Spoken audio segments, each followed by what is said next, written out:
Diduga sopir mobil ngantuk, 2 korban kena tombor dilarikan ke rumah sakit karena luka parah. Sedangkan sopir mobil Fortuner diamankan oleh pihak kepolisian guna dimintai keterangan. Diduga ngantuk pas lagi bawa mobil laju berakibat fatal. Kejadiannya dewek berada di Jalan Ayani, tepatnya di depan Rumah Sakit Muhammadiyah Palembang, yang mana mobil Fortuner BG 1869 OM ini nomor 5 kendaraan yang berada di depannya. 3 kendaraan roda 2, sedang keduanya lagi roda 4. Tak cuma itu, mobil Fortuner yang berwarna hitam ini juga nomor gerobak salah sikok penjual yang berada di lokasi kejadian, yang nyebabkan gerobak sama motor korban hancur, sedangkan yang punya gerobak dewek ngalami trauma. Dia, salah sikok korban, ngejelaskan waktu dirinya nak buka gerobak dagangannya, sempat terselik kalau ada mobil Fortuner yang nomor motor, terus terseret oleh mobil.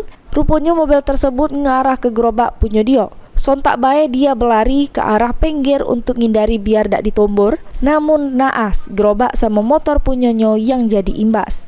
Yang pasti itu yang mobil Fortuner datang tadi situ naga. Tapi dia ngendeng korban nian kemarin ini tadi itu datangnya. Nah jadi dia tuh pas sampai sini kami langsung lari, dia langsung tabrak gerobak kami kak. Nah dia stopnya di situ. Pas mobilnya sebelah kiri, pas depan ngendeng di situ di sana. Berarti dia lah nomor motor iya, dia orang ngendeng motor dulu dari situ. Tapi kata sebenarnya dia udah sadar kalau dia orang ngendeng motor. Bawa itu. Yang punya motor dewek di geretnya juga, Bu? Iya, di bawah itulah korbannya. Masih di bawah itu juga? Langsung itu ngendeng korban nian. Sambil ada motornya. Yang motor big yang hitam itu kan ini.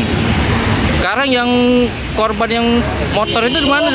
Dua korban iya. Di rumah sakit lagi di Muhammadiyah. Akibat kecelakaan ini, 2 pengendara motor atas nama Dodi sama Harodin laju dilarikan ke instansi gawat darurat Rumah Sakit Muhammadiyah Palembang guna diinjak perawatan yang serius, sedangkan pengemudi mobil Fortuner diamankan ke pihak Satlantas Polrestabes Palembang untuk dimintai keterangan sama pertanggungjawabannya. Suryadi, PAL TV.